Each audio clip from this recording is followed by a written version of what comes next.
और अब आइए हम बात करते हैं सिक्स साइनस सिंड्रोम की। तो देखिए सिक्स साइनस सिंड्रोम क्या होता है कि यहाँ पे age related degeneration of SA node, तो यहाँ पे एज रिलेटेड एसए नोड का डीजनरेशन हो जाता है। तो देखिए एसए नोड यहाँ से इंपल्स जनरेट होती है, लेकिन जिस तरह एज बढ़ती है उस तरीके से इसका डीजनरेशन हो जाता है। तो देखिए हमको ईसीजी में क्या देखने को मिलेगा, तो ईसीजी कैन शो ब्रेडिकार्डिया, हमको ब्रेडिकार्डिया देखने को मिलेगा, साइनस पॉज देखने को मिलेगा, साइनस अरेस्ट देखने को मिलेगा और जंक्शनल एस्केप बीट देखने को मिलेगी। तो देखिए हम सबको बता देते हैं। देखिए सबसे पहले हम बताते हैं साइनस पॉज। तो देखिए साइनस पॉज क्या है कि यहाँ से इंपल्स जनरेट ही नहीं हुई है, ठीक है, तो यहाँ से ये एवी नोड वेट करता है, तो यानी यहाँ से जब इंपल्स जनरेट नहीं तो इसी को हम साइनस पॉज बोलते हैं और इसी को हम साइनस अरेस्ट बोलते हैं, ठीक है। तो साइनस अरेस्ट यानी एकदम ये रुक गया, साइनस पॉज कुछ देर के लिए रुका, तो साइनस पॉज या साइनस अरेस्ट इस वजह से देखने को मिलेगा।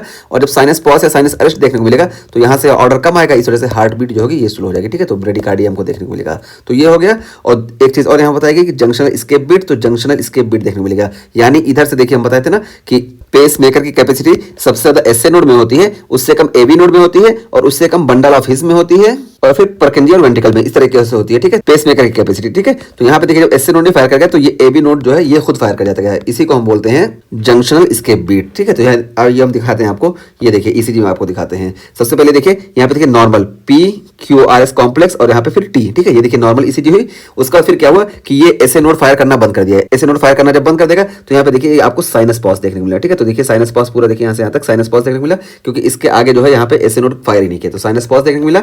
और यही जब और ज्यादा हो जाएगा तो इसको हम साइनस अरेस्ट बोल देंगे। तो साइनस पॉज और साइनस अरेस्ट हमको यहाँ पे देखने को मिला।